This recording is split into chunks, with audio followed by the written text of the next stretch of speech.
Oke, bismillahirrahmanirrahim. Assalamualaikum warahmatullahi wabarakatuh.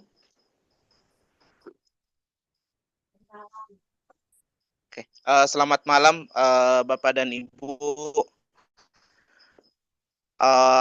Alhamdulillah malam hari ini kita kembali bertemu Bapak dan Ibu secara tatap maya di kegiatan Guru Belajar Talks.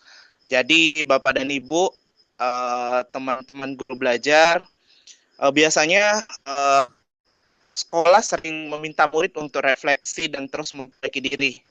Apalagi sekarang ini di akhir semester, di akhir tahun pelajaran, biasanya kita di sekolah ramai-ramai mengadakan refleksi bersama. Namun, apakah sekolah juga melakukan hal yang sama terhadap kebijakan yang dibuat? Nah, malam ini Bapak dan Ibu kita akan berdiskusi dengan tema mengelola kebijakan sebagai alat kolektif. Kira-kira bagaimana caranya Bapak dan Ibu? Kita akan berdiskusi tentang bagaimana memastikan kebijakan benar-benar berdampak pada pembelajaran murid. Kemudian kapan sebuah aturan perlu dipertahankan, diubah atau bahkan dihentikan Bapak dan Ibu. Kemudian kira-kira bagaimana membangun budaya refleksi sehingga sekolah belajar dari kebijakannya sendiri. Karena sekolah yang belajar bukanlah sekolah yang memiliki aturan paling banyak, melainkan sekolah yang terus memperbaiki dan berdasarkan dampaknya bagi murid. Dan malam ini Bapak dan Ibu, alhamdulillah kita ditemani teman belajar Pak Buki Setiawan dari Guru Belajar Foundation. Selamat malam Pak Buki. Selamat malam Pak Ridwan. Oke, ya, terima kasih Pak Buki. Selamat datang di kegiatan kita malam hari ini. Guru Belajar Talks, tentunya malam ini teman-teman semangat karena alhamdulillah mendapat kesempatan lagi diskusi dengan Pak Buki, apalagi topiknya tentang mengelola kebijakan sebagai alat belajar kolektif, di mana sekarang Pak Buki di sekolah di akhir tahun pelajaran ini biasanya sekolah-sekolah itu pada ramai-ramai mengadakan refleksi sebelum menutup akhir tahun pelajaran. Nah, jadi teman-teman, mari kita bersama belajar bersama malam hari ini.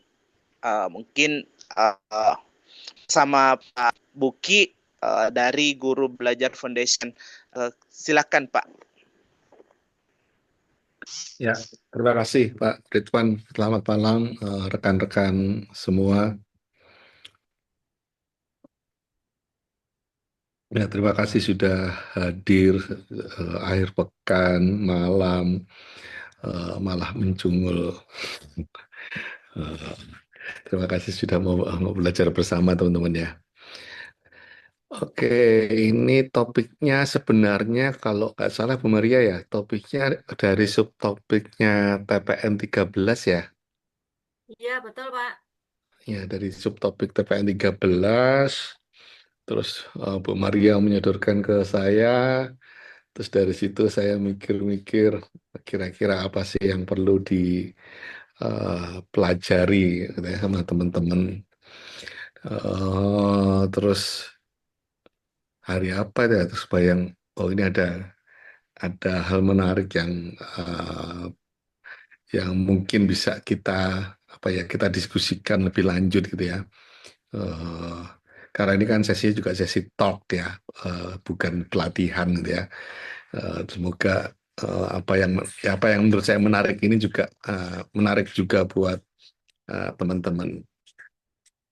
Dan harapannya sih sama seperti yang sebelum-sebelumnya saya sampaikan, untuk sesi guru belajar talk sebenarnya pesertanya adalah peserta yang sebenarnya sudah punya semangat belajar yang besar, sehingga harapannya tidak hanya menggunakan insight atau pelajaran yang didapatkan dari sesi ini untuk diri sendiri, bisa juga untuk dibagikan kepada teman yang lain. teman-teman bisa membawakan sesi serupa atau mencomot sebagian atau seluruh dari presentasi saya untuk teman-teman gunakan untuk mengisi sesi-sesi di tempat teman-teman ya. Ketika teman-teman dapat undangan gitu kan ya. Itu harapannya. Oke, saya share screen dulu. Ding dong.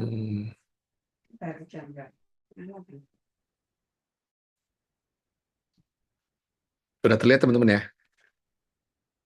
Oke, video saya close karena kita fokus ke presentasi.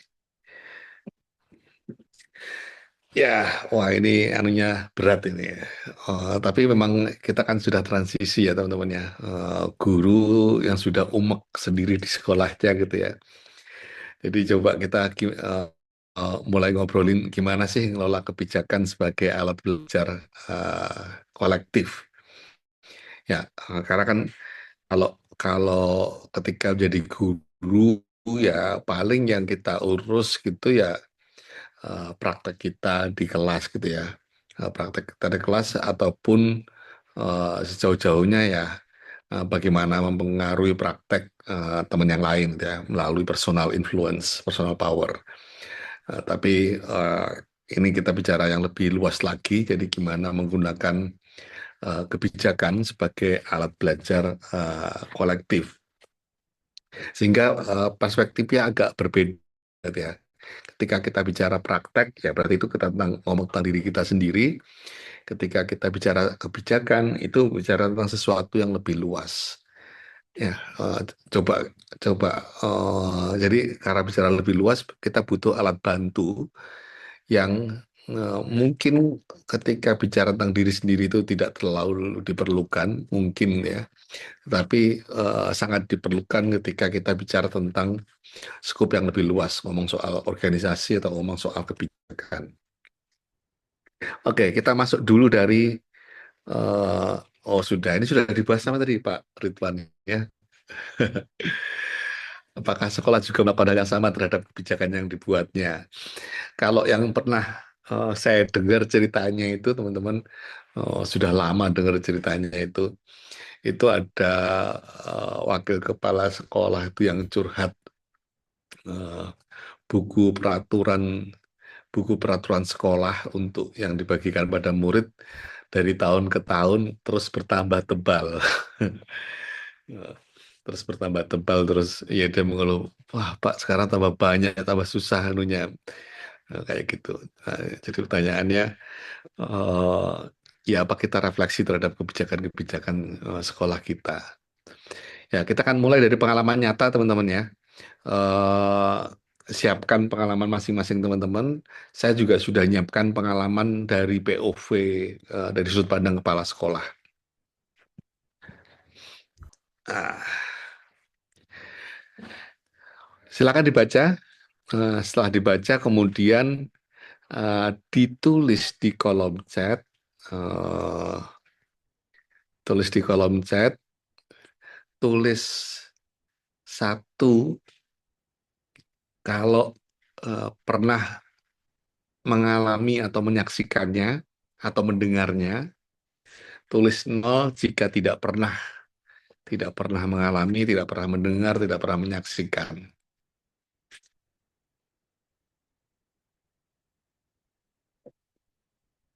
Oh, Bung Oren langsung cepat sekali udah tulis satu itu.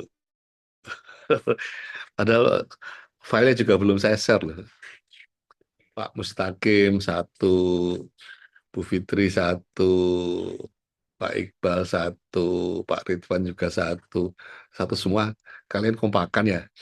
Bu Lina satu, Bu Iren, halo Bu Iren satu, Bu Fitrianti udah, Bu Nur Betty, Bu Dermawanti. Lah ini kok satu semua.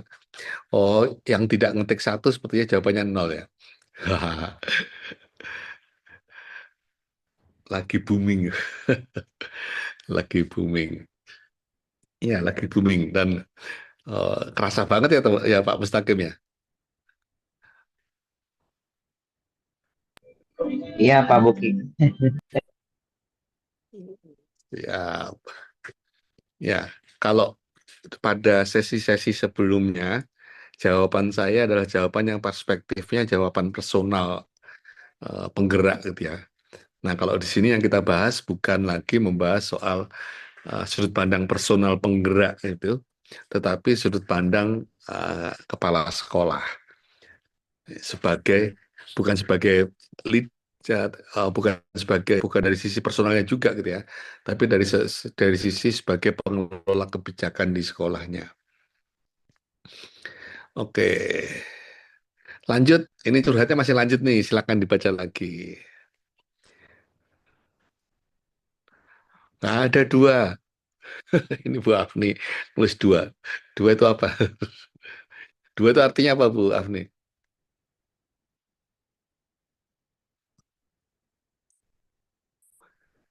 Ya, ini lanjut lagi. Ini lanjutannya tadi teman-temannya ceritanya ya. Jadi kalau sebentar,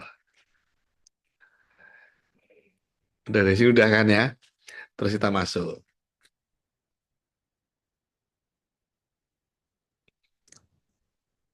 Ya, contohnya masih agak lama sih. Memperbaiki aksi nyata yang divalidasi. Tapi tidak apa-apa kan ya. Kan tetap connect ya, tetap paham kan ya. Nah,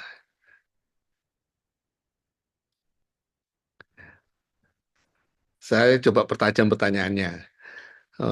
Pernah nggak mendapat respon yang ada di kotak merah itu?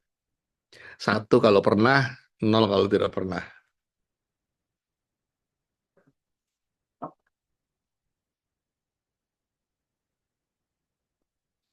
Ya,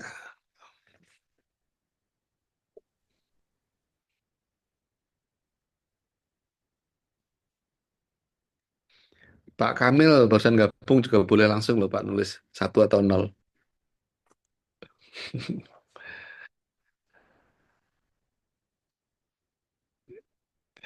Itu keyboardnya, ini keyboardnya orang-orang salah apa rusak ya.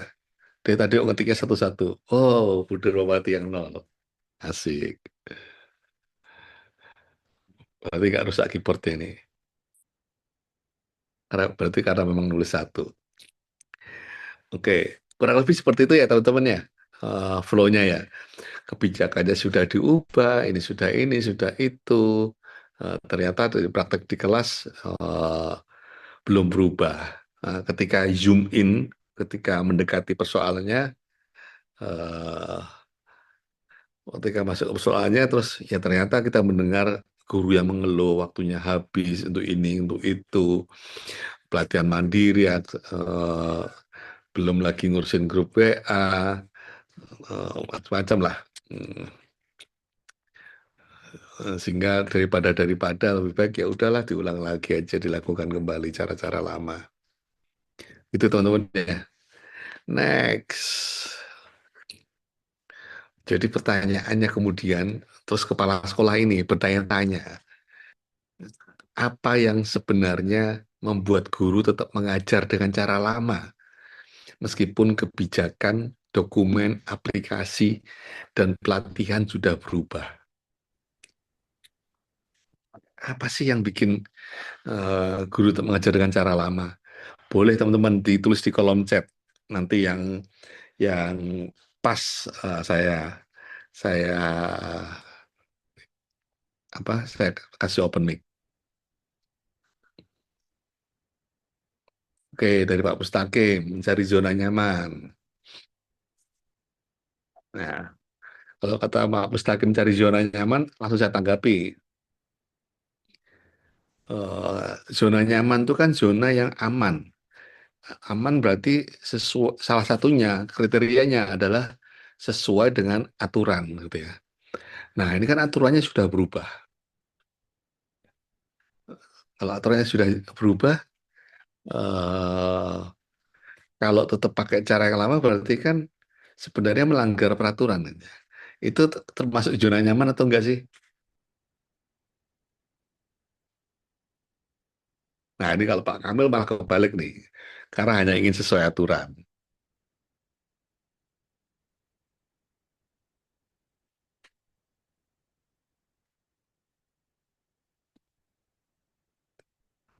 Nah, Bu Iren lebih jawab tuntutan kebijakan yang masih mementingkan nilai.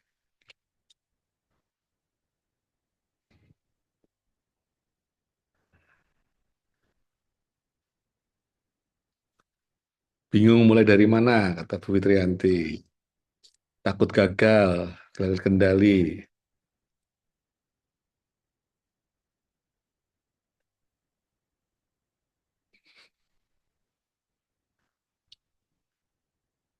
Masih percaya cara lama lebih efisien. Ya, Pak Kamil harus baca kasusnya deh. Eh, aku ulang dulu ya. Ini demi Pak Kamil seorang nih.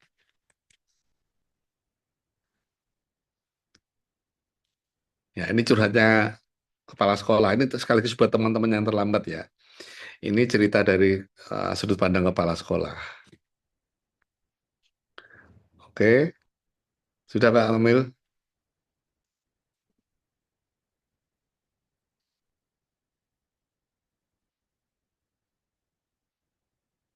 Nah, terus masuk. Masih lanjut ceritanya nih. Nah, di situ kan sudah ada pola lama, menjelaskan ulang, memberi contoh soal, menambah latihan, remedial.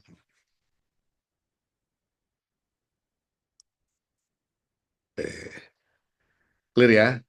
Jadi kalau pertanyaannya cara lama seperti apa sudah ada di sini ya. Terus lanjut di sini. Apa yang sebenarnya membuat guru tetap mengajar dengan cara lama meskipun kurikulumnya bergonta-ganti? Kebijakan kurikulum gonta-ganti, kebijakan tentang asesmen gonta-ganti, sudah diganti.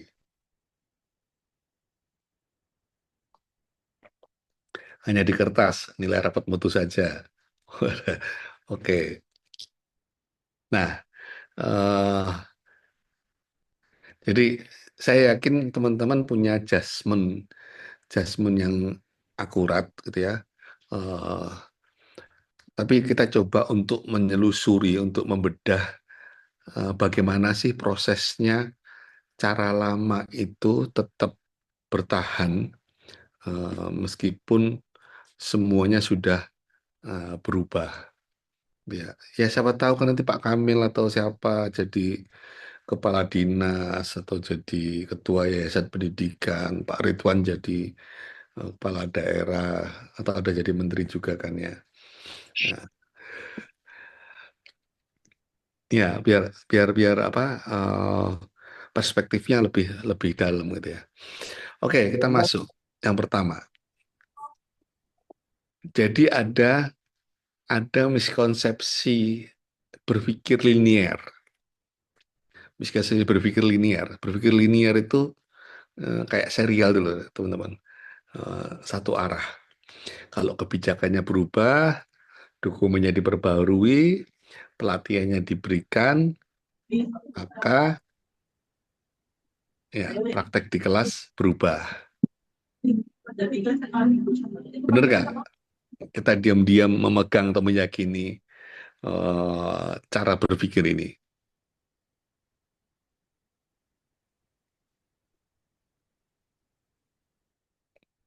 Ya, dan biasanya eh, ada nih di satu daerah yang kepala dinasnya gitu. Salahkan guru terus tambah lagi pelatihannya. Wah, apalagi pelatihan yang perlu diperlukan guru.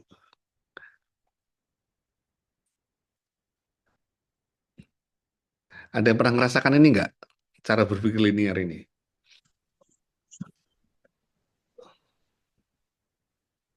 Oh, regulasinya harus diubah. Oh, SK-nya harus diubah agar perilaku atau prakteknya berubah.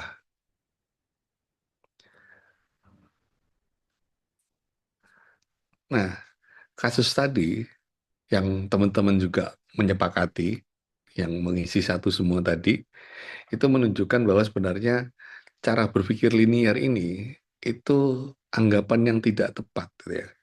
Itu miskonsepsi. berpikir linier itu mungkin bisa bekerja pada kasus-kasus sederhana, pada riset-riset sederhana yang menghubungkan mungkin cuma dua variabel gitu ya. Tapi ketika mau untuk menjelaskan sistem sosial yang kompleks, nggak bisa fail. Ya, karena sistem kita, sistem manusia, sistem keorganisasian, sistem kehidupan manusia itu tidak semekanis itu gitu ya. Nah, tidak berarti kemudian ketika saklarnya ditekan maka lampunya nyala. Ya, itu kan linear. Nah, tekan lampunya nyala. Ya, masuk dulu. Nah, ya cara berpikir linear itu eh, lahir karena kita terbiasa untuk melihat di level event, di level kejadian, apa yang terjadi. Ya, kebijakan berubah, juknisnya, dokumen juknis berubah, pelatihannya berubah, ya itu sesuatu yang sifatnya kita bisa lihat gitu ya, sesuatu yang terlihat. Dan kemudian harapannya akibatnya adalah eh, praktek di kelas juga berubah. Ya, tapi ternyata enggak. Ya, ternyata yang mempengaruhi bagaimana praktek di kelas, perubahan di praktek di kelas itu bukan sesuatu yang sifatnya event, bukan sesuatu yang sifatnya kejadian, ya, tetapi pattern dan structure, ya, event dan structure, ya, pattern itu tidak terlihat teman-teman. Pattern itu hanya terlihat oleh orang yang cukup lama mengamati, gitu ya, cukup lama mengamati untuk mengetahui ada pengulangan-pengulangan event sehingga oh iya, oh kalau setiap kali seperti ini akan terjadi seperti itu, ya. Dan dan pola itu ditentukan oleh struktur-struktur tertentu, gitu ya. Ditentukan oleh strukturnya. Apa sih struktur yang mempengaruhi lahirnya pola itu? Nah, ini yang agak menantang di kita karena kita seringkali melihatnya di apa namanya? Di kejadian, sementara kejadian-kejadian itu terjadi eh, disebabkan bukan karena halo, pelan banget ya. Halo, kalau gini gimana? Tek tek. Kalau di sini jelas sih. Jelas, iya. Jelas, Pak. Aman kok, Pak. Oke. Saya pelan sih agak lapar soalnya. Oke. Ya, jadi tantangannya itu teman-temannya. Saya contohnya pattern apa yo? Contohnya pola. Ya, kalau di sini kan kalau kejadiannya berulang di banyak sekolah, maka itu adalah sebuah pola gitu kan ya.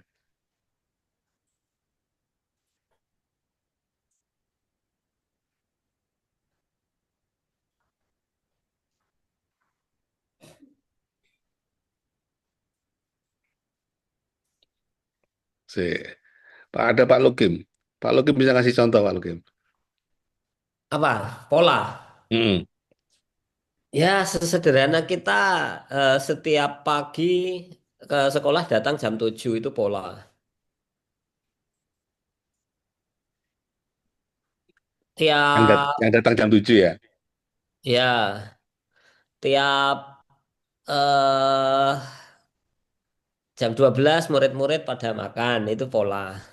Kalau polanya random, kadang makan, kadang enggak. Kalau itu terjadi berulang berarti ya jadi pattern juga meskipun ganti-ganti. Misalnya tapi juga misalnya Senin makan, Selasa enggak makan, Rabu makan, terus ya gitulah kayak deret lah, kayak deret kalau di matematika. Oke. Ya, jadi kayak ini yang simpel-simpel aja ya, yang saya alami sendiri gitu ya. Jadi kalau kalau sekali saya bangun kesiangan, itu adalah kejadian, gitu ya. Gitu kan Pak Lugem ya. Ya, Tetapi betul. kalau setiap hari saya kesiangan, itu ya berarti adalah pattern. Jadi pattern itu kalau istilah biasanya adalah kebiasaan ya. Sesuatu yang sudah jadi suatu kebiasaan. Nah, kebiasaan itu terjadi seringkali karena kita nggak mampu menjelaskannya. Kita seringkali ketika menjelaskan kebiasaan itu menyalahkan sesuatu yang abstrak, menyalahkan individunya, menyalahkan pelakunya, menyalahkan karakternya, menyalahkan moralitasnya, menyalahkan kompetensinya. Oh, jadi kayak kayak saya eh, biasa atau selalu terlambat atau selalu bangun siang kemudian terlambat, gitu ya. Itu kemudian kita akan mudah untuk terjatuh pada menyalahkan, oh Buki pancen males, Buki itu memang males, gitu kan ya. Eh, Langsung cenderung pada moralitas atau pada atau kompetensi individunya. Jadi kalau kita cenderung untuk blaming, menyalahkan, itu karena eh, kegagapan kita untuk menemukan kenapa suatu pola itu terbentuk.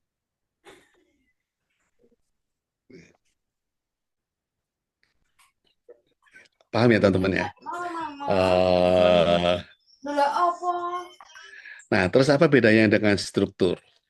Ya, kalau event itu sekali bangun kesiangan, kalau pattern itu 3 atau 4 kali bangun kesiangan, kalau structure itu menjelaskan sebab akibat mengapa pola itu terbentuk. Semisal HP ada di samping kasur atau ada di kasur ketika kita mau tidur. Ya, eh, kalau kita capek, stres, kemudian kita scrolling. Ketika kita scrolling, tidurnya makin larut. Ketika tidur makin larut, pagi sulit bangun. Pagi sulit bangun, bangun kesiangan. Siangnya lelah. Ya, karena siang lelah, malamnya jadi stres. Malamnya jadi stres, kembali scrolling. Ya, karena scrolling, maka tidurnya makin larut. Ketika tidurnya makin larut, paginya sulit bangun, jadi kesiangan. Kemudian siangnya capek. Karena siangnya capek, malam butuh hiburan. Ketika malam butuh hiburan, scrolling lagi. Ketika scrolling, nah, paham ya teman-teman ya? Nah, itu adalah structure. Jadi struktur di sini itu beda dengan struktur organisasi, beda dengan diagram struktur organisasi gitu ya teman-teman ya. Struktur di sini maksudnya adalah apa eh, hal-hal yang menghasilkan pola tersebut. Ya. Oke, sampai di sini ada pertanyaan teman-teman soal kejadian, pola dan structure.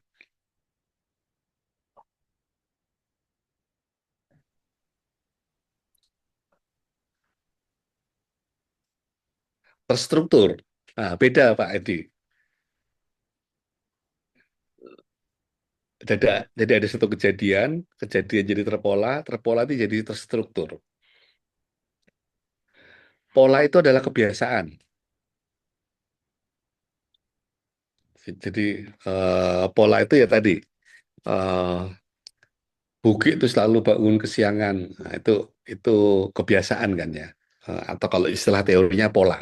Tapi kalau istilah yang sehari-hari kita biasa pakai adalah kebiasaan. Nah, kebiasaan itu sebabnya apa gitu ya? Kalau kita nggak paham teorinya ini, maka kita seringkali hanya hanya terjatuh pada single faktor, menyalahkan orangnya. Yang tadi saya jelaskan ya. Ah, Buki aja males.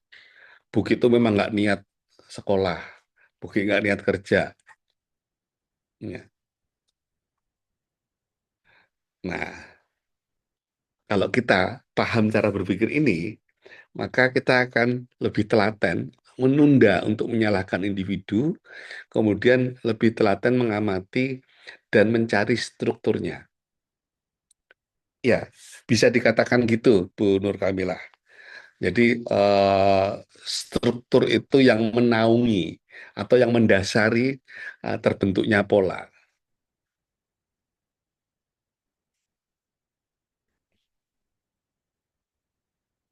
Oke, ada pertanyaan lagi? Nah, itu nanti kalau sudah jadi structure, itu akan mempengaruhi mental model, akan mempengaruhi cara berpikir kita. Jadi cara berpikir kita dibentuk oleh kebiasaan, ya memang dengan cara seperti ini. Jadi ada satu lapis lagi sebenarnya yang tidak saya tampilkan kompleks. Ada event, ada pattern, ada structure, di bawahnya lagi adalah apa namanya mental model. Ya, jadi kalau mental model itu, misal saya memang butuh hiburan malam karena kan sudah kerja seharian. Nah, sehingga membenarkan atas scrolling itu, dan ketika scrollingnya terjadi, bangunnya tidurnya tambah larut, bangunnya kesiangan, siangnya habis energi, malamnya terulang lagi seperti itu. Kebayang teman-teman ya? Pelan-pelan aja nih. Rasanya sulit untuk berpikir tidak menyalahkan. Ya, karena kalau kita tidak membongkar, gitu ya. Jadi kalau kita tidak membongkar strukturnya, teman-teman, kalau sebuah keputusan kita, kebijakan kita tidak membongkar strukturnya, nanti yang terjadi adalah seperti tadi itu. Yang terjadi ya, ya tidak berubah, tidak ada perubahan praktek. Jadi misalnya,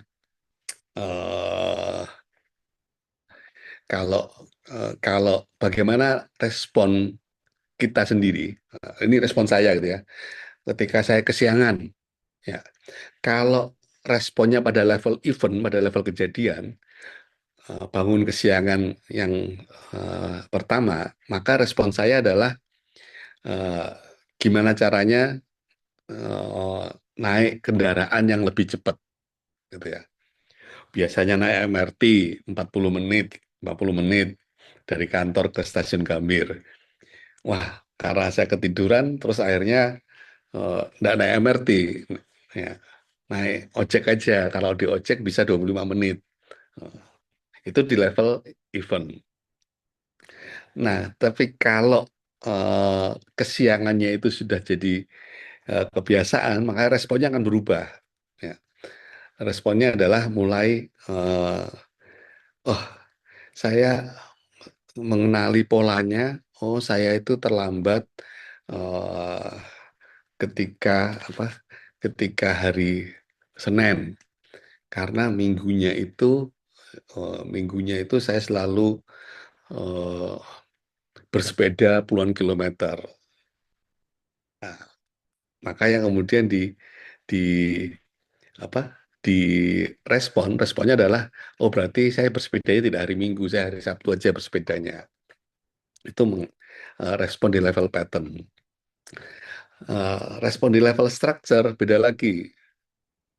Ya, level structure, ya, itu langsung HP-nya dicas di luar kamar. Yes, tidak pegang HP ketika tidur. Ya.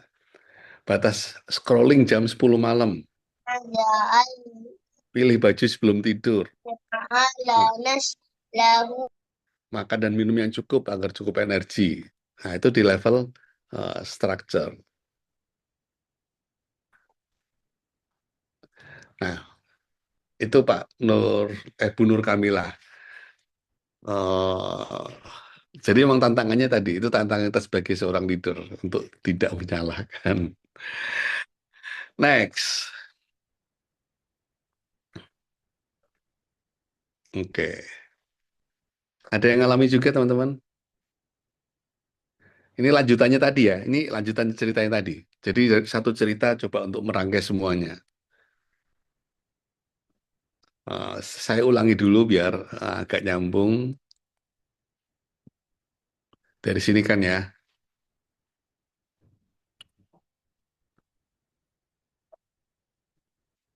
Oke.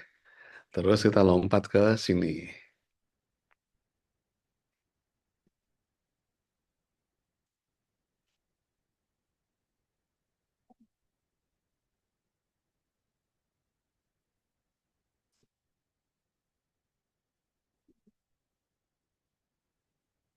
Oke. Mengalami juga nggak? Merasakan eh, merasakan hal yang sama juga nggak?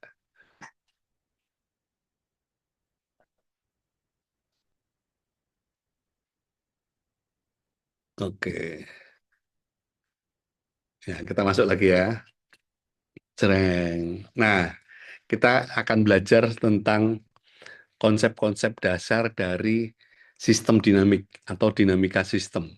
Jadi sistem dinamik itu berangkat dari keyakinan bahwa namanya kehidupan itu tidak mekanis gitu ya.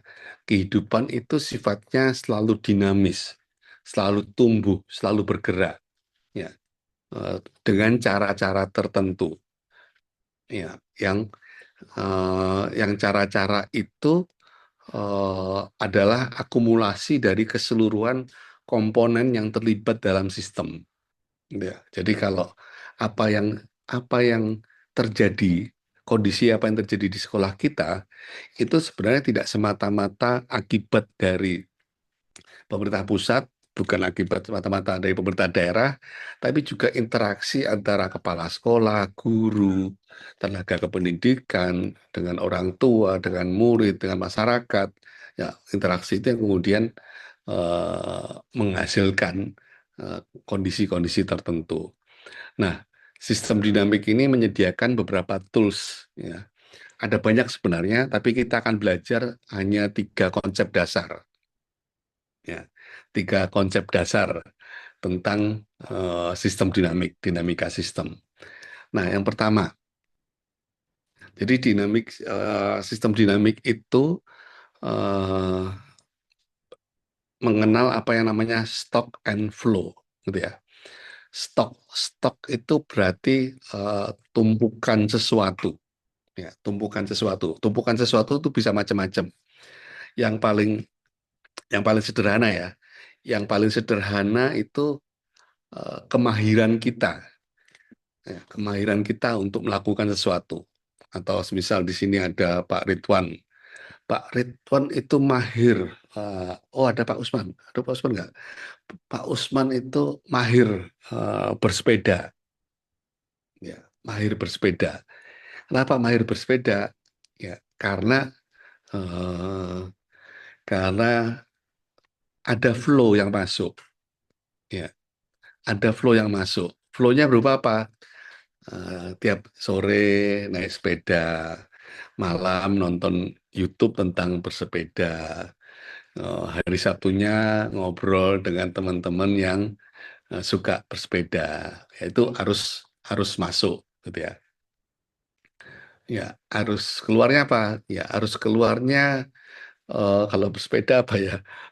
Harus keluarnya eh, harus keluarnya distraksi untuk mencoba hobi baru, gitu ya.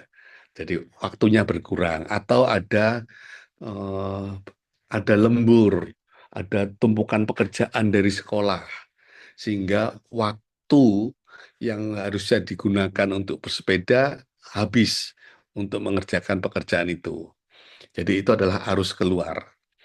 Nah, kalau arus keluarnya kecil, jadi tidak ada tumpukan pekerjaan di Pak Usman. Iya, apalagi sekarang ya Pak Usman ya kembali jadi guru ya. Kemarin waktu jadi di dinas bisa jadi arus keluarnya besar kan ya. Banyak pekerjaan, arus keluarnya besar. Kalau sekarang kan enggak. Nah, Jadi kalau arus keluarnya semakin sedikit, arus masuknya semakin banyak, maka kemahirannya Pak Usman untuk mengendarai sepeda itu semakin lama semakin mahir. Ya, jam terbangnya tinggi. Ya, dan ini berlaku untuk kemahiran-kemahiran yang lain. Kalau sampai sini paham teman-teman ya? Paham ya? Tentang stock and flow. Teng dong. Coba cari contoh lain, Pak. Contoh lain, nah langsung aja contoh yang di sini. Contoh yang lain, stok pekerjaan ya, stok itu kan persediaan ya, gudang gitu ya, persediaan.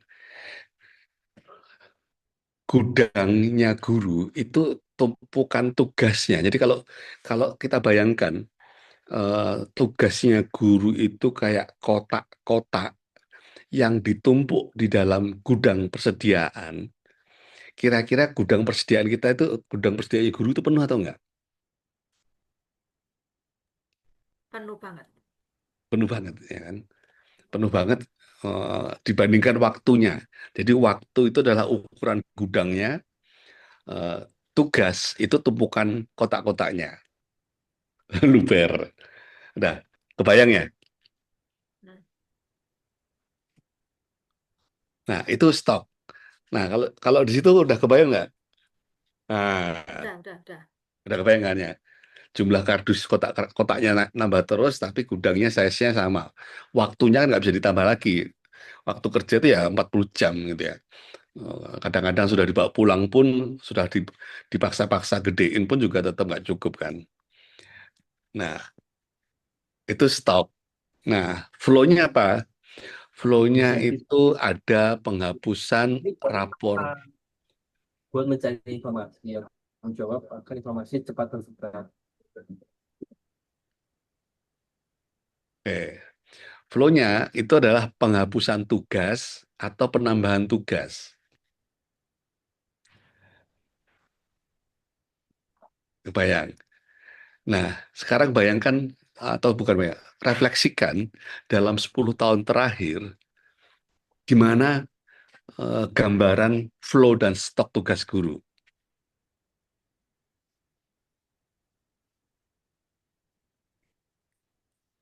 Arus keluarnya sama arus masuknya lebih besar mana?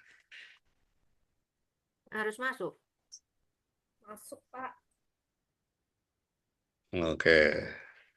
Kalau arus masuk yang lebih besar, maka stoknya gimana? Tambah numpuk. Tambah numpuk. Luber. Yes. Luber. Udah luber. Udah ya, kebayang ya? Mm-mm. Jadi udah paham ya, stok dan flow ya? Lagi paham Udah. dulu stok dan flow-nya. Sudah. Nanti penerapannya seperti apa, nanti sama-sama belajar juga gitu. Ya, stok dan flow. Saya juga, ya ini kan memudahkan kita ya untuk memvisualisasikan apa yang terjadi kan ya. Termasuk untuk menceritakan soal tugas tadi ya. Eh, Kenapa rasanya semakin bertambah banyak ya karena memang seperti ini gitu ya. Karena arus keluarnya kecil, arus masuknya besar. Eh,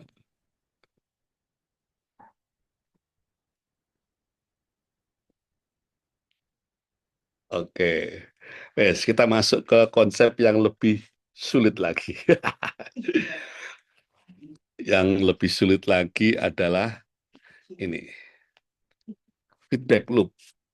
Jadi feedback loop itu, jadi kalau linear, A mempengaruhi B, B mempengaruhi C, gitu ya. Itu adalah cara berpikir linear. Kalau cara berpikir sistem dinamik itu ada loopnya, ada putarannya. Ya, jadi sebab akibat itu tidak berhenti dari A ke Z, ya, tapi balik lagi, ya, selalu balik lagi. Contoh, contoh feedback loop. Eh, Pak Luki mau ngasih contoh?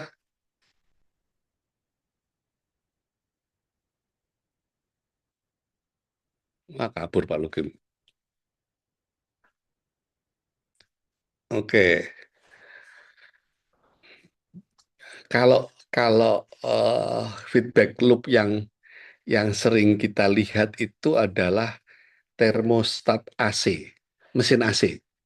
Pernah memperhatikan cara kerja mesin AC nggak? Atau dispenser? Dispenser itu dispenser itu menggambarkan loop, lingkaran sebab akibat. Ayo, pernah bayangkan nggak? Belum ya? Oke, aku ceritakan. Jadi, ketika kita pertama kali menghidupkan AC, mesinnya langsung bekerja. Mesinnya langsung bekerja untuk mendinginkan ruangan. Gitu ya. Jadi mesinnya mendinginkan ruangan, akibatnya apa? Suhu udara menjadi, gitu kan ya? Suhu udara turun. Yang misal 30 jadi 28, jadi 27, 26. Nah, ketika kita nyetel tadi menghidupkan AC, kita set apa namanya? Suhunya di 25 derajat misal. Nah, ketika kita hidupkan, maka suhunya menjadi mendingin. Dari 30, 29, 27, 26, 25. Nah, ketika suhunya mencapai 25, apa yang terjadi?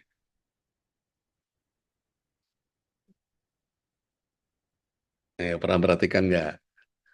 Apa yang terjadi ketika suhu ruangan sama dengan suhu yang kita set di remote AC?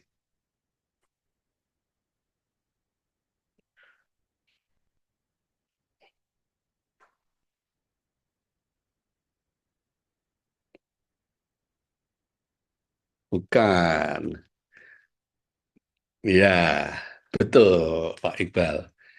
Ya, tidak ada ngaruh lah itu. Nggak perhatikan ya cara kerjanya. Jadi, kalau sudah sampai di 25, mesinnya AC itu berhenti bekerja, teman-teman. Des. Dia masih hidup, tapi udah tidak, kompresornya tidak bekerja lagi. Betul. Betul, Pak Weli. Proses pendinginannya berhenti. Proses pendinginannya berhenti. Kenapa berhenti? Karena suhunya di 25. Kenapa suhunya di 25? Karena ada proses pendinginan. Siapa yang mendinginkan? Mesin AC. Gitu ya. Jadi mesin AC berhenti karena kelakuannya sendiri. Betul ya? Ya, betul Pak, betul Pak Niam. Jadi ketika masuk ke 25, maka mesinnya berhenti. Proses pendinginan berhenti. Tak. Nah, ketika mesin pendinginan berhenti, apa yang terjadi? Suhu naik. Ketika suhu naik ke 26, ke 27, maka mesin AC pendinginannya akan hidup lagi. Ya. Ketika mesin pendingin hidup, maka yang terjadi adalah mendinginkan suhu ruangan. Ketika suhu ruangan sampai di 25, maka pendinginannya berhenti lagi. Kebayang ya? Nggak. Proses yang sama seperti di dispenser, teman-teman. Yang lebih umum ya, dispenser. Dispenser kan kayak gitu. Dispenser yang panas lah yang paling umum ya. Dispenser yang panas. Jadi teman-teman, kalau kalau pertama kali kita colokkan dispenser itu, oh kalau kalau mak-mak bukan dispenser sih, setrika. Bukan stabil, Pak. Feedback loop. Dia kerjanya memang feedback loop. Kerjanya itu memang menunggu feedback. Ya, setrika teman-teman. Ketika kita ketika pertama kali nyetrika, ya, ketika dicolokkan ke listrik, apa yang terjadi? Nyala kan? Indikator setrikanya nyala kan? Oke, nyala. Ketika nyala itu apa sebenarnya? Terjadi pemanasan. Nah, terjadi pemanasan yang memanasi lempengan itu. Apakah akan terus memanasi terus? Apakah akan nyala terus? Ya. Apakah lampu indikator akan nyala terus? Terus nyala nggak?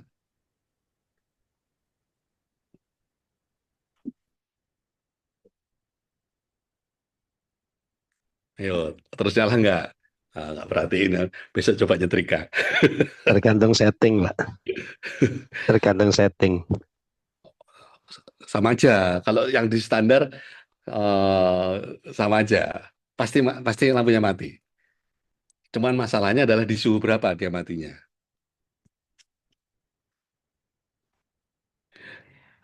Yang setrika zaman sekarang ya, itu dia nggak ngomong setrika zaman dulu ya. Ya. Kalau kepanasan otomatis berhenti kan, Murti. Ya kan, mati, lampunya mati. Kok lempengnya itu masih panas. Ya. Kenapa lampunya mati? Kenapa pemanasannya berhenti? Karena lempengnya sudah mencapai suhu tertentu. Dan itu sesuai dengan ukuran. Kan kita bisa set ya ukurannya ya. Semisal kita set, kita bayangkan setnya itu di 70 derajat Celcius. Jadi ketika kita colokkan ke listrik, pemanasan terjadi. Pemanasnya jalan, memanaskan lempengan. Lempengan yang awalnya dingin, yang awalnya ibaratnya suhu ruangan di 30 derajat, pelan-pelan naik. 30, 35, 40, 45, 60, setek di 70.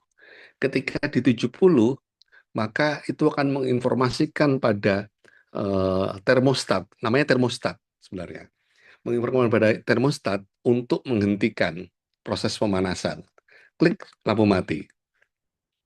Lampu mati sampai di titik suhu tertentu, semisal setelah mati kan pemanasnya berhenti.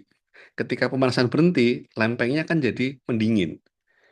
Dari 70 turun ke 65, turun ke piro 60, ke 55. Nah, pada titik tertentu di situ termostatnya akan memerintahkan lagi untuk nyala.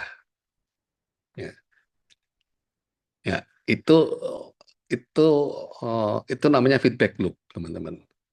Jadi banyak sebenarnya sistem-sistem dalam kehidupan sehari-hari kita itu bekerja, kita menyebutnya otomatis, itu sebenarnya adalah cara kerja feedback loop. Jadi mesin itu eh, bertindak atas dasar feedback yang dia dapatkan dari kelakuannya sendiri.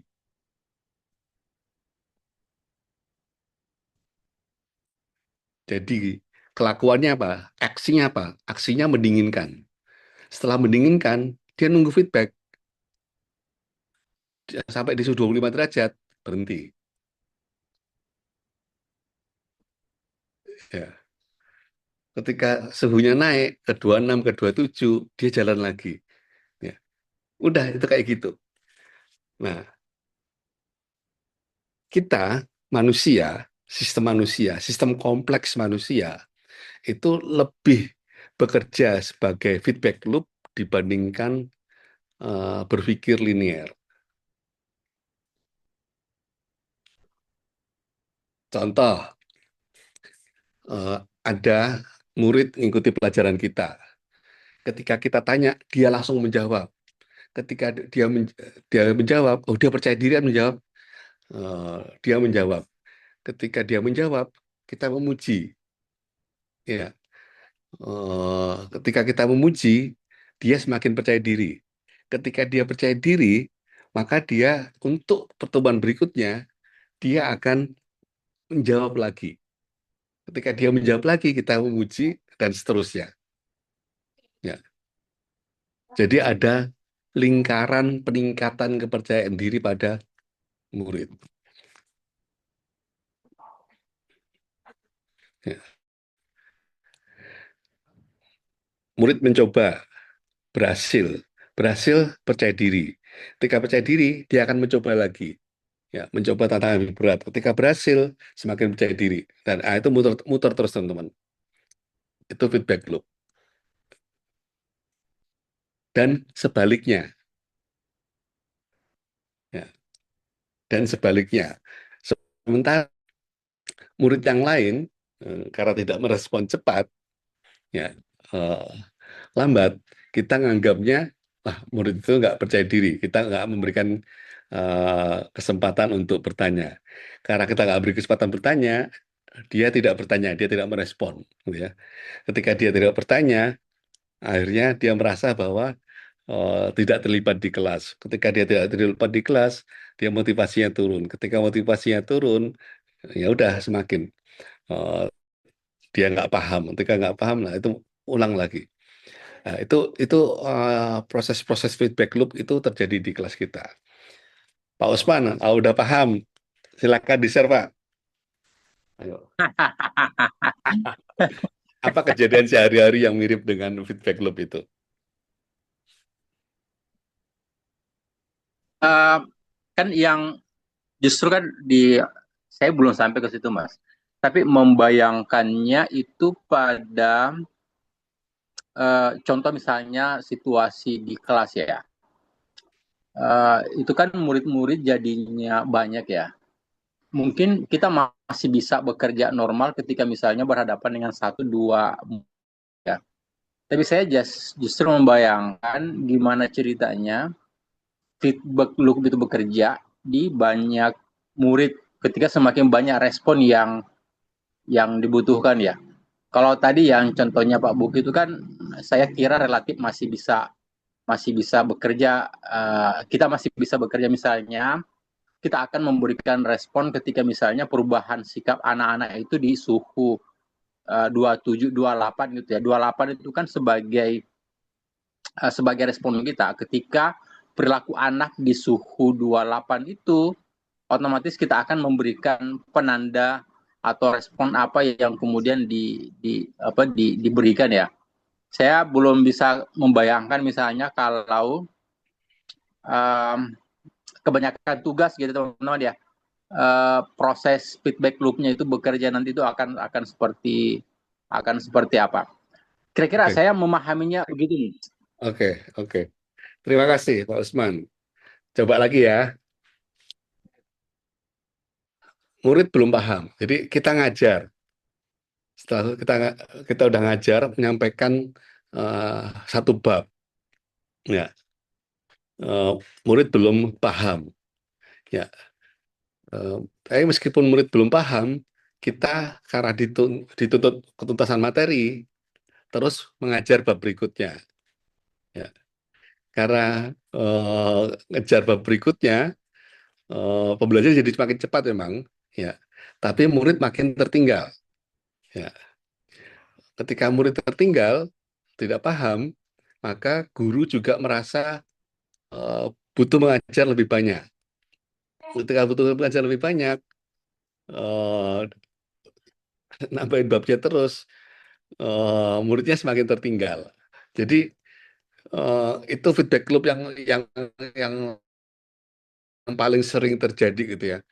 Eh, kita mengejar apa murid nggak paham, kita ngejar keputusan materi, eh, eh, bahin topiknya, satu topik satu bab aja nggak paham, dikasih dua topik tambah nggak paham lagi, kita tambah emosi, kita tambah emosi, kemudian emosi mempengaruhi kita, eh, kita semakin karena kita semakin khawatir, karena semakin khawatir, semakin cemas juga ketika menghadapi ketuntasan materi. Maka kita tambah ngebut lagi, dan semakin ngebut lagi, murid semakin ketinggalan. Dan itu terus-menerus terjadi. Kebayang belum? Feedback loop. Pak, aku coba ngasih contoh, boleh nggak? Nah, silakan. Ini yang yang hari-hari aja ya, bukan yang pembelajaran dulu itu biar eh, lebih kebayang. Misalnya soal ngopi nih, karena eh, punya kebiasaan minum kopi kan. Jadi minum kopi gitu ya, terus muncul perasaan kayak lebih fokus, lebih berenergi, dan akibatnya merasa produktivitas kerjanya lebih baik gitu ya. Terus muncul keyakinan, oh ini kopi itu bantu aku buat lebih produktif. Akhirnya jadi punya kebiasaan minum kopi dan minum kopi terus gitu ya. Bisa nggak itu jadi feedback loop? Ya, bisa. Ya, kita jadi kita melakukan sesuatu karena feedback yang kita dapatkan akibat dari tindakan kita sebelumnya, gitu ya. Jadi ini kalau ini contoh yang ini, contoh yang lain. Kita mencoba pendekatan baru. Ketika kita coba pendekatan baru, ada tantangan di waktunya. Ya, karena ada tantangan waktu, maka kita kembali ke cara lama. Dan akhirnya ya menahan diri untuk mencoba lagi. Ya, feedback feedback loop ini sifatnya bisa menguatkan, bisa menghilangkan. Jadi bisa yang namanya adalah reinforcing feedback loop itu ketika menguatkan yang Pak Pak siapa namanya Pak Lukim sebutkan tadi yang soal minum kopi itu reinforcing. Ya, loopnya itu semakin menguatkan dan biasanya nanti jumlah gelas kopinya terus nambah terus. Nah itu Pak Iqbal sudah ngomong konsepnya. Nah, itu reinforcing. Tapi yang selain reinforcing ada yang balancing gitu ya. Yang justru balancing itu justru mengembalikan ke pola yang lama. Nah, ini yang terjadi adalah eh, ini awalnya adalah reinforcing. Kita coba pendekatan yang baru. Karena coba pendekatan baru, waktu dibutuhkan nambah, naik, berarti kan positif. Ya, ketika waktu yang nambah, dorongan untuk kembali ke cara yang lama juga nambah. Dan akhirnya yang menahan diri untuk coba lagi, jadi negatif. Nah, ini prosesnya proses balancing. Next. Nah, konsep ketiga, tiga aja teman-teman malam ini. Yang ini paling menarik sebenarnya, namanya delay. Pernah alami delay nggak?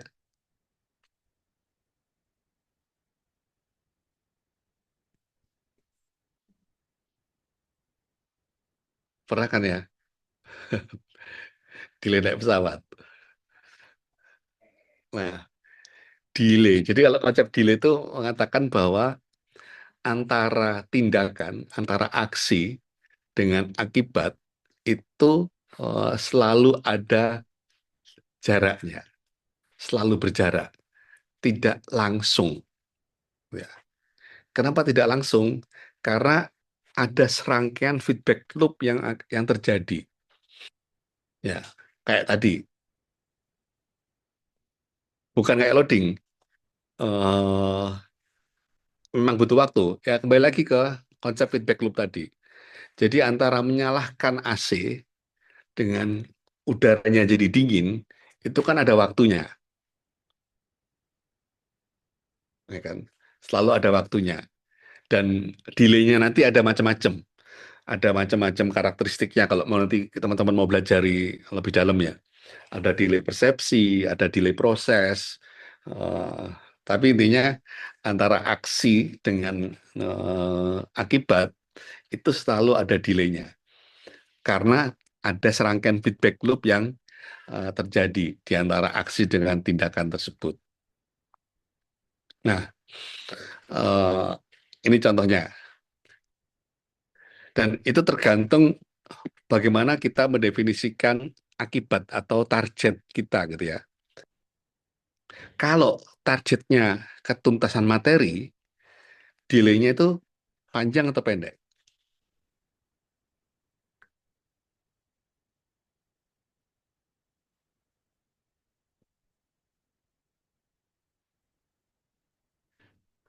Ketuntasan materi itu setelah kita ngajar, kita bisa langsung tahu nggak?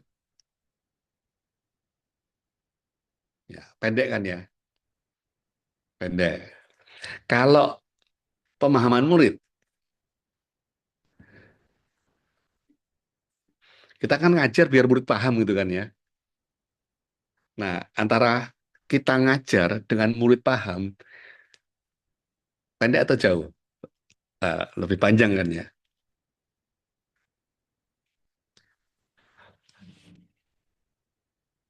Nah, sistem secara struktur itu lebih sensitif pada sinyal yang lebih cepat terlihat dibandingkan sinyal yang mungkin lebih lama tapi sebenarnya lebih bernilai. Ya, jadi kalau kita berkoar-koar di dokumen, di rapat, ngomong bahwa eh, orientasi pada murid, literasi, numerasi, pemahaman murid gitu ya, ya itu akan kepotong gitu ya, dengan kekhawatiran kalau kalau ada kebijakan yang lebih menekankan, yang lebih mengukur tentang ketuntasan materi. Ya, jadi kalau ada dua kebijakan, satunya itu mendorong guru-guru untuk memastikan murid paham dengan melakukan asesmen diagnosis atau asesmen formatif gitu ya. Dengan adanya satu kebijakan yang mengukur keberhasilan guru dari ketuntasan materi, maka perilaku, bukan, jadi ini bukan moralitas gurunya ya, tapi strukturnya itu jadi jauh lebih kuat. Struktur yang ketuntasan materi ini jauh lebih kuat ya, karena sistemnya lebih sensitif. Jadi kayak kayak kayak apa namanya, eh, setelah aksi 3 detik keputusan materi terlihat, maka sistem langsung bereaksi. Ya. Sistem feedback loop-nya jadi pendek loh teman-teman. Kan itu kan feedback loop gitu ya. Kita ngajar, ya. Ketika ngajar maka eh, murid jadi paham. Nah, informasi bahwa murid itu paham itu kan feedback buat kita. Nah, itu lebih lama prosesnya dibandingkan dengan ketuntasan materi. Kalau ketuntasan materi, kita hari ini ngajar satu bab, kita langsung tahu, tuntas. Nah, itulah kenapa kurikulum merdeka itu dihianati dengan kebijakan-kebijakan yang sifatnya mengejar ketuntasan materi. Mengalami tidak.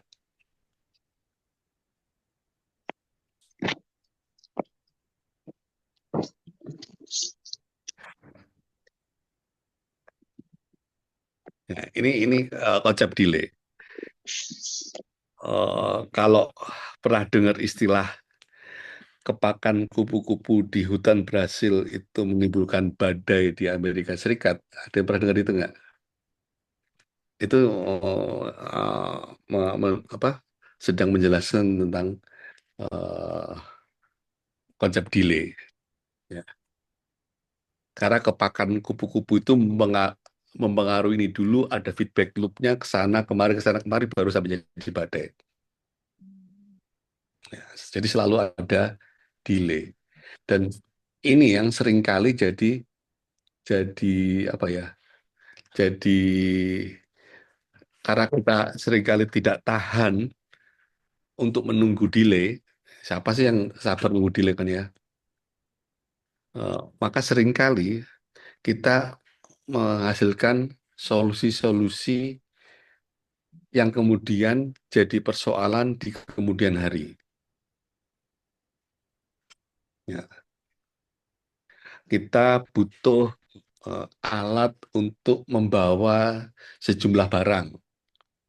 Solusi, kantong plastik. Aha, ada kantong plastik. Ini solusi buat saya. Saya bisa membawa lebih banyak barang tanpa repot. Ya. Dulu, pada masa lalu, kantong plastik adalah solusi. Ya, yang hari ini mulai jadi persoalan. Di masa depan akan jadi persoalan besar. Ya. Solusi pada hari ini jadi persoalan di masa depan. Contoh, balik lagi kebijakan ketuntasan materi. Seberapa yakin teman-teman kebijakan ketuntasan materi itu dilandasi dengan niat jahat. Niatnya jahat atau niatnya baik?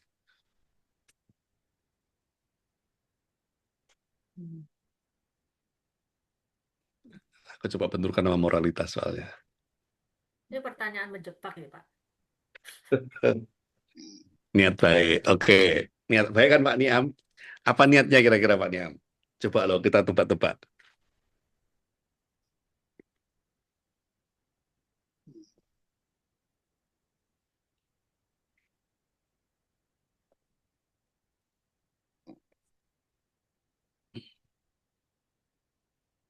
Coba apa?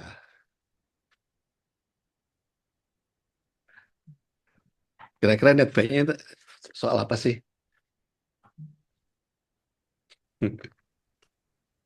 Masa? Kayaknya sih coba suara ya Pak Buki ya. Ya silakan. Kayaknya sih pengambil kebijakan ya punya niatnya baik sih. Terus terang seringkali disuarakan bagaimana agar anak mempunyai kompetensi-kompetensi berikutnya berarti harus mencapai standar-standar tertentu lah. Seringkali permasalahannya adalah standarisasi sih di pengambil kebijakan yang akhirnya nggak memahami Nah, diferensiasi jangan kemampuan. menyalahkan dulu, jangan menyalahkan dulu. Kita omong niat baiknya dulu. Oke, niat baiknya tadi untuk membekali murid mencapai kompetensi tertentu. Oke. Nah, ini jadi yang dugaannya Pak Niam apa namanya? Untuk membekali murid dengan kompetensi tertentu. Kalau dugaan saya, keputusan materi itu memudahkan sistem untuk mencatat kinerja guru.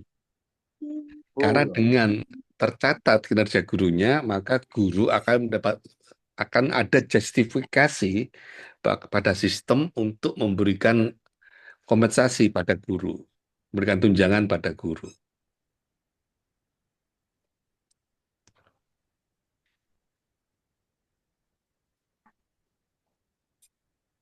Ya kan? Apa bagaimana kita membedakan guru yang ngajar dengan guru yang nggak ngajar?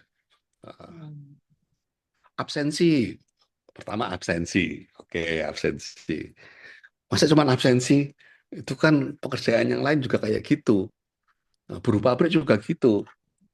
Oh iya, iya, kita harus cari yang lain. Ya berarti dia sudah ngajar.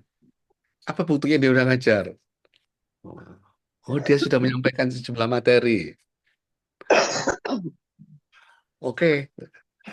Jadi dia sudah sejumlah materi, berarti dia sudah menuntaskan kewajibannya. Iya. Kalau sudah menuntaskan kewajibannya, berarti kita bisa ngasih tunjangannya. Iya. Gitu kan?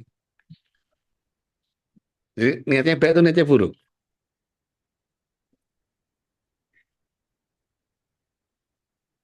Buruk. Tetap ngeyel buruk. Ya, tapi seperti dikatakan Pak Weli, ilusi niat baik, gitu ya. Niatnya baik, gitu ya. Tapi ketika jadi kebijakan, karena tidak paham konsep delay, tidak paham konsep feedback loop, tidak paham konsep stok dan flow, maka dia berdampak buruk, gitu ya. Dia jadi berkhianat, gitu ya. Dia jadi penghambat terhadap kebijakan yang sifatnya lebih esensial, pemahaman murid. Ya. Dan sialnya, kita sial dua kali nih. Jadi yang pertama kita pertama adalah pembuat kebijakan yang awal itu niat baik tapi dampaknya buruk. Nah, pengambil kebijakan yang baru niatnya baik nggak?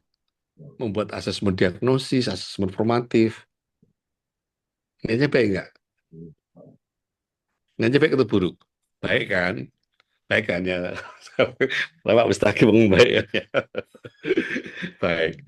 Tapi karena dia tidak paham konsep delay, tidak paham konsep feedback loop, tidak paham flow dan stock, dia tidak menghapus kebijakan yang menghambat kebijakan pemahaman murid. Jadi dia membiarkan kebijakan baik itu dihianati oleh kebijakan yang lain yang sebenarnya bisa diatur. Akhirnya dampaknya buruk ke depan. Paham ya Pak Mustaqim ya? Jadi seringkali itu bukan soal niat baik atau niat buruk teman-teman. Ini kadang-kadang memang. Jadi kalau kalau saya pribadi ya, niat baik dan niat buruk itu ya urusannya memang korupsi kayak gitu-gitulah. Yang mementingkan diri sendiri itu jelas itu niat buruk mementingkan diri sendiri. Tapi dalam hal kebijakan itu enggak gitu seringkali. Seringkali ya karena kita terjebak pada berpikir linear, tidak berpikir sistemik. Jadi jangan-jangan nanti ketika kita jadi pegang kebijakan ya kelakuannya sama. Niatnya baik tapi menghasilkan dampak buruk. Ya, silakan Pak Mustamin. Oke, baik, terima kasih Mas. Ini terkait dengan delay ini, saya pernah ngalami Mas. Saya menunjukkan jalan kepada satu sekolah. Kebetulan sebelumnya itu sekolah yang saya tempati dapat bantuan dari kementerian dengan memasukkan proposal untuk pagar. Nah, ketika saya pindah di sekolah lain, ibu kepala sekolah sudah 3 kali mengajukan proposal, ternyata tidak direspon. Nah, niat saya ini baik Mas. Saya mencoba menghubungi di kementerian, kebetulan ada relasi sehingga di follow up dan mendapatkan bantuan seperti itu. Nah, ketika pencairan anggaran ini Mas, kepala sekolah ini kan awalnya memang sudah melakukan rapat dengan orang tua terkait kelas 6 yang sudah lulus, tuh ada kayak cenderamata berupa sumbangan untuk fisik di sekolah gitu, untuk bantuan seperti itu, sehingga dia campur adukan dengan bantuan tadi dari Diknas yang dia dapatkan gitu, sehingga yang dia pergunakan itu Mas adalah yang swadaya dari orang tua, sementara ini masuk di kantong nih. Nah, niat baik saya tadi itu Mas, saya ingin supaya sekolah ini anggaran itu digunakan untuk pembuatan pagar, ternyata disalahgunakan. Apakah ini termasuk di dalam konsep yang ketiga ini Mas? Terima kasih. Ya, itu ada bisa menjelaskan beberapa hal. Ya, pertama delay memang. Yang kedua juga feedback loop, gitu ya. Seringkali gitu ya. Saya juga masih ngalamin sih.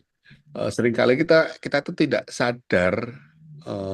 Jadi gini, kan kayak tadi ya, AC-nya memberi hawa dingin pada ruangan. Kemudian ketika ruangan dingin itu memberi efek lagi pada AC gitu kan. Sama. Kita ngajukan proposal itu kayak kita mendinginkan AC. Ketika mengajukan proposal, feedbacknya kan bisa dua, disetujui atau tidak disetujui gitu kan ya. Kalau tidak disetujui itu malah enak malahan, karena tidak ada pendinginan ruangan gitu kan, tidak ada penambahan uang.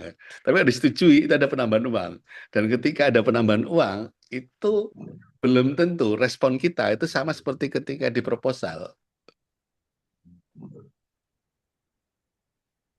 Ya kayak AC tadi, malah justru mematikan mesinnya.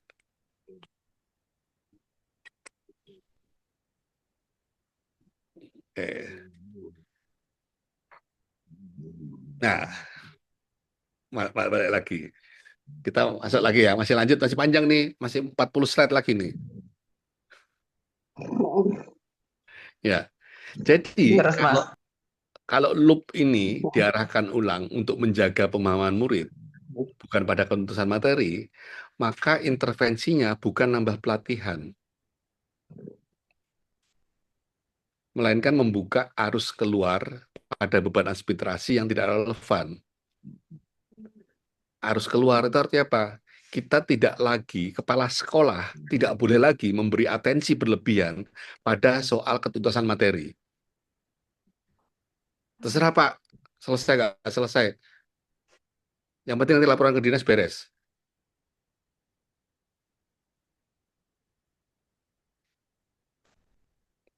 Jadi apa yang bisa dilakukan kepala sekolah semacam itu, mengarahkan ulang loop-nya.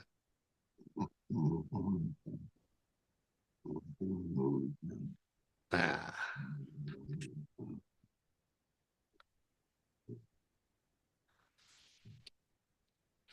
ya kita udah belajar 3 hal ya teman-teman ya.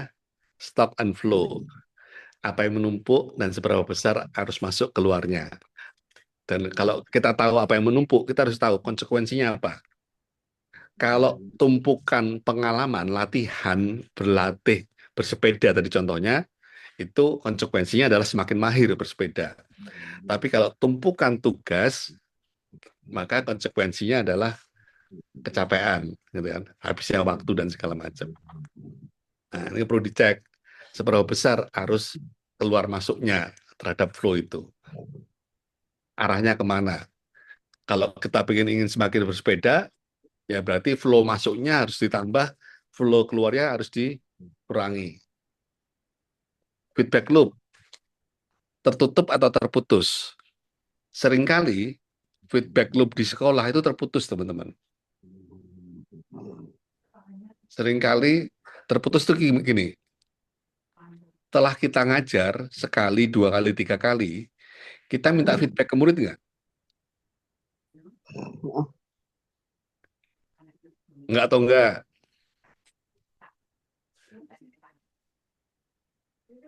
Ya Pak Kamil, nggak atau enggak?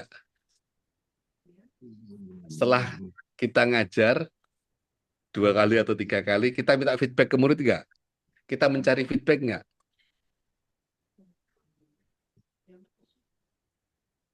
Ayo, sebagai guru atau kalau sebagai kepala sekolah, kepala sekolah nyari feedback nggak tentang pemahaman murid? Nah, jadi kalau minta feedback, biasanya enggak, jujur, alhamdulillah. Nah, kalau tidak minta feedback atau tidak mencari feedback, maka itu feedback loop terputus. Ya. Kalau feedback loop terputus, ya maka sebenarnya kita nggak bisa melakukan apapun. Karena sebenarnya kita nggak tahu kebijakan itu efektif atau tidak.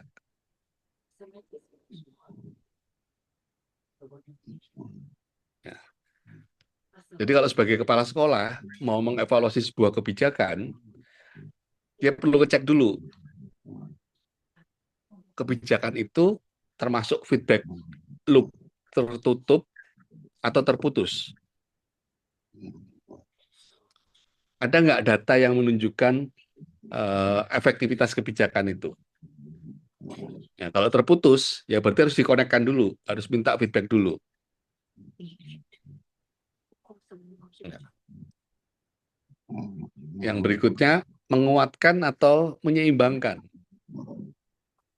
Ke arah tujuan mana? Ketiga, delay. Ya. Berapa jarak lama antara tindakan dan dampak yang sesungguhnya, yang kita perlu tahu juga. Nah, ini contoh-contohnya teman-teman. Stock dan flow. Stock dan flow itu air di bak mandi. Ya. Air masuk, itu air yang keluar dari keran. Ya. Yang terbuang di saluran buang itu apa namanya, flow keluar. Saldo tabungan, gaji. Ya. Jadi saldo tabungan itu stok. Ya. Gaji, pendapatan, honor sebagai pelatih itu inflow, aliran masuk. Belanja itu aliran keluar. Lebih besar pasak atau lebih besar tiang?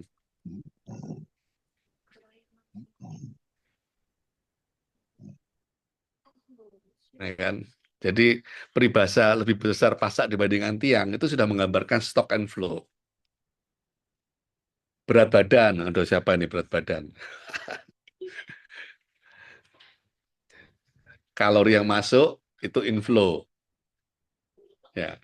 Yang terbakar itu outflow.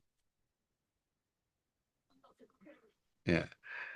Kalau yang keluar lebih sedikit dibandingkan yang masuk, maka tidak heran Pak Kamil kalau berat badan kita naik. Ya kan Pak Kamil? Nyari temen aku. Nah, itu konsep stock on flow.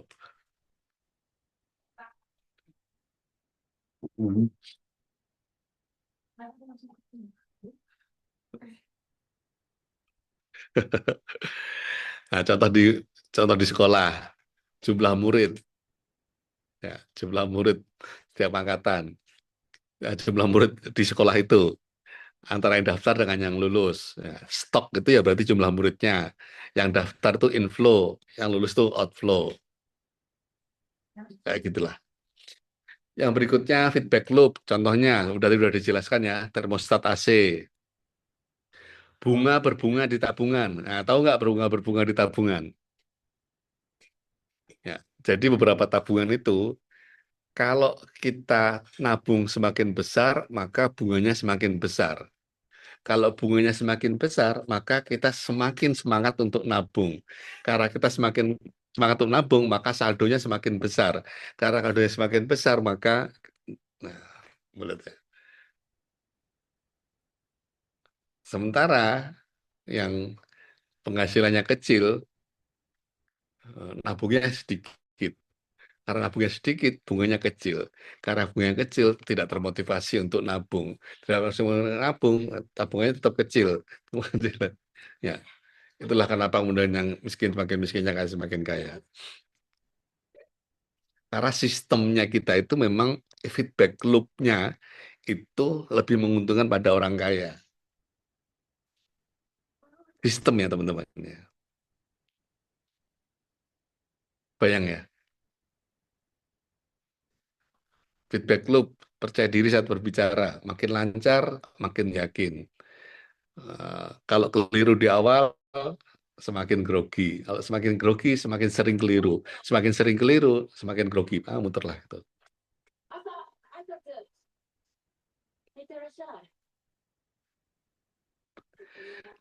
Delay, delay itu ya macam-macam lah. Itu pasti ada delay ya. Di apa namanya, masak air untuk kopi itu kan kompor dinyalakan juga nggak langsung panas kan ada delaynya. Nah, problemnya adalah ketika kita tidak sadar delaynya berapa lama.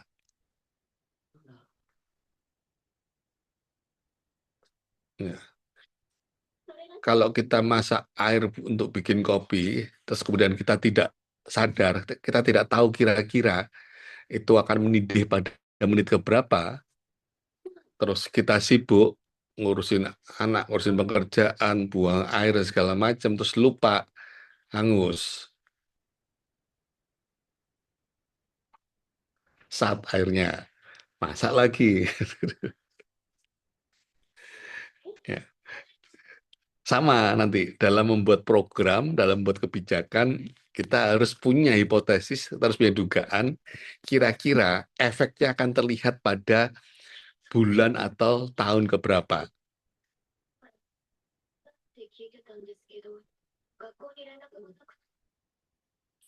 Kenapa kalau enggak? Karena kalau enggak, kita itu tidak, ya tadi kayak airnya sudah kering,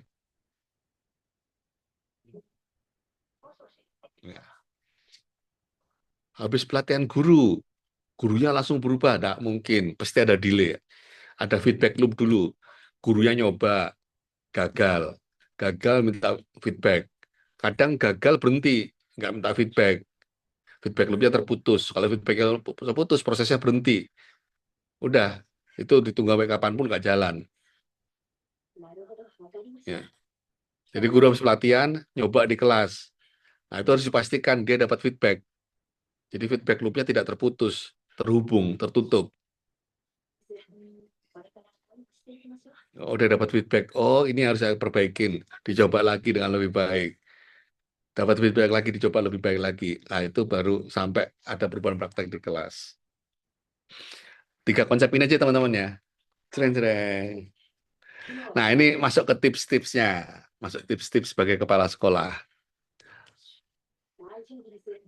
Ada tips praktis 4. Yang pertama, setiap ada tambahan aturan baru, tugas baru, ketentuan baru, kita, kepala sekolah, harus mengatur ulang prioritas. Ya. Daftar tuntutan pada guru terus bertambah, sementara kepala sekolah sering tidak punya kuasa menolak tuntutan dari luar sekolah. Semua tuntutan diberlakukan setara mendesaknya, diberlakukan sama pentingnya. Dan akhirnya guru kehabisan waktu untuk memikirkan cara mengajar yang berbeda, cara mengajar ini.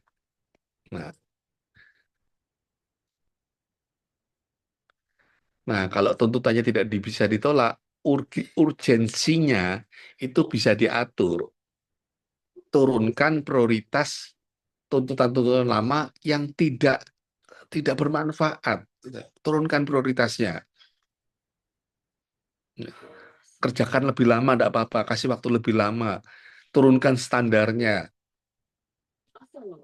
Nggak usah sempurna-sempurna. Kemarin saya audiensi dengan seorang kepala daerah. Terang-terangan ngomong di depan. Memberikan instruksi kepada kepala dinasnya. Udah, yang urusan itu nggak usah diurus. Yang penting murid. Yang urusan itu kepentingannya pusat. Dijawab aja seadanya. Kepala daerah itu, teman-teman, ngomong gitu. Saya dengar sendiri, teman-teman. Nah, itu konteksnya. Ya. Next. Kalau ada kebiasaan, ya, ada kebiasaan-kebiasaan yang terjadi, kita harus tanya, ya, ini sebenarnya kebiasaan ini menguatkan apa? Ya. Ada guru yang rajin ngajar, masuk ngajar kelihatan baik, tapi sebenarnya menguatkan arah yang salah.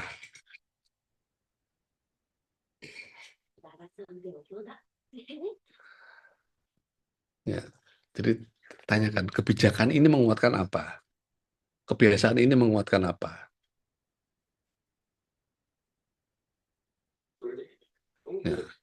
Kalau jawabannya mengarah pada tujuan yang tidak esensial, maka kita perlu mendefinisikan tujuan baru, indikator baru agar kebiasaan itu jadi loop-nya itu menjadi mengarah kepada tujuan yang esensial. Ya, contohnya tadi adalah apa namanya?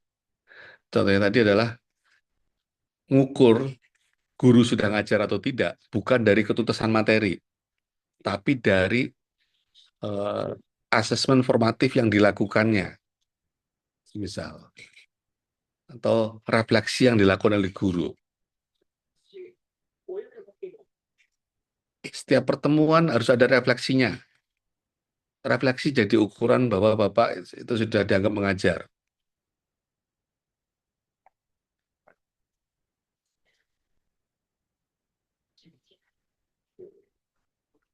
Buka jalur agar keberhasilan kecil menular, agar feedback loop-nya itu kemana-mana.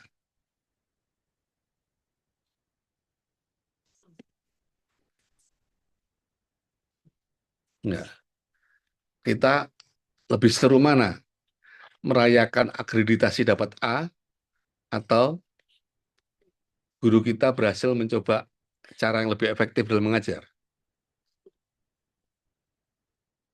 Ya, kalau budget perayaan akreditasi dapat A itu lebih besar, ya tahulah ya arahnya kemana.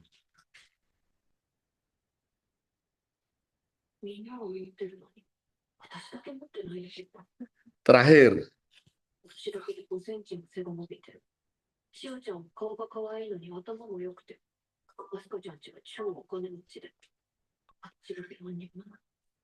sebelum memulai upaya apapun, tetapkan indikator yang benar-benar mengarah pada pemahaman murid atau pada tujuannya esensial. Ya.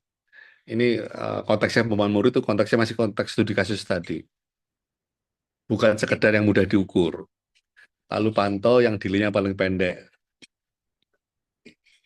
Kenapa delay-nya lebih pendek?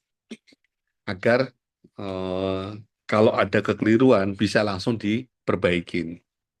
Jadi nggak perlu nunggu sumatif baru sibuk mengadakan remedial.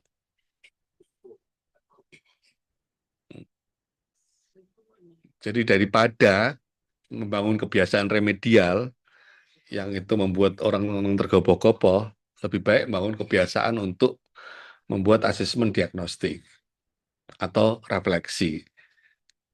Ya, karena bisa langsung diantisipasi di awal. Delay-nya diperpendek. Ya, teman. Karena semakin delay semakin pendek, kita semakin sensitif. Kan contohnya tadi ya. Contohnya tadi kan ini. Sistem ya, bukan manusia. Sistem itu lebih sensitif pada sinyal yang cepat terlihat. Ya.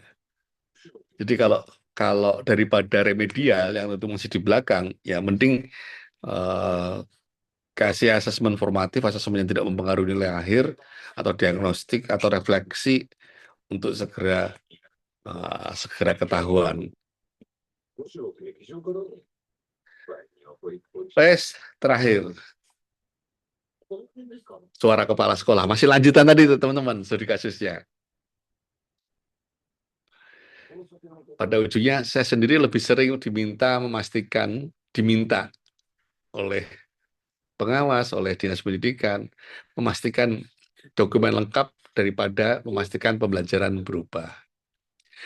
Nah, di bawah itu ada satu level lagi yang belum kita bahas hari ini, mental model. Anggapan dasar yang kita pegang tentang apa itu mengajar yang baik. Sehingga ini yang akan mempengaruhi semua materi hari ini, teman-teman. Apa mental model kita sebagai pemimpin sekolah tentang mengajar yang baik. Karena itu yang akan mempengaruhi prioritas, itu yang akan mempengaruhi stock and flow, stok apa yang akan ditambah, stok apa yang dikurangi, itu yang akan mempengaruhi feedback loop mana, itu akan diarahkan kemana. Dah, lapar.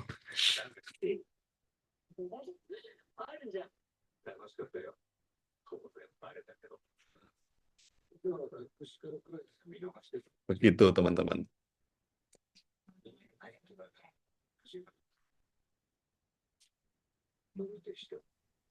Oke, terima kasih Uki dari yang luar biasa malam ini sudah disampaikan oleh Pak Buki. Mungkin dari teman-teman kita masih ada kurang lebih menit. Mungkin ada teman yang perlu ada yang didiskusikan lebih lanjut. Silakan. Lebih waktunya. Ya kami waktu 7 menit. Atau ada yang ini, dan alhamdulillah malam ini kita ramai, ada 67 teman belajar yang ikut tabung Pak Buki. Baiklah, teman mungkin ada yang silakan raise hand kalau ada yang ingin diskusi lebih lanjut.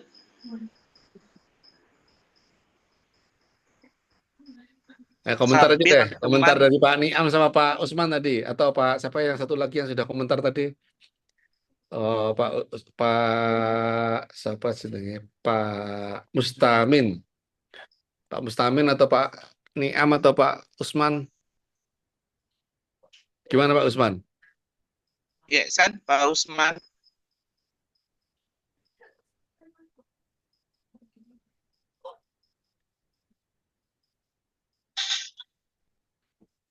Udah malam itu. Udah pada tidur.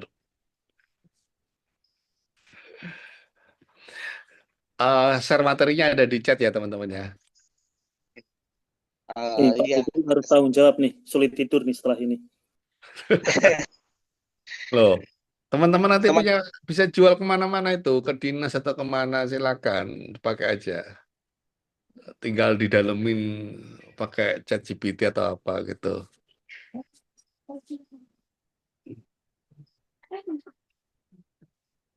Teman juga bisa mungkin sambil mengisi refleksi Silakan teman-teman, sudah ada di kolom chat link refleksnya. Ya, oke. Oke teman-teman, ya kalau saya sendiri menilai pemaparan saya malam ini relatif lebih lebih rendah dibandingkan biasanya ya. Kalau biasanya mungkin 7 atau 8, malam ini tuh paling maksimal 6,5. Ya 6 lah mungkin. Ya karena memang ini sebenarnya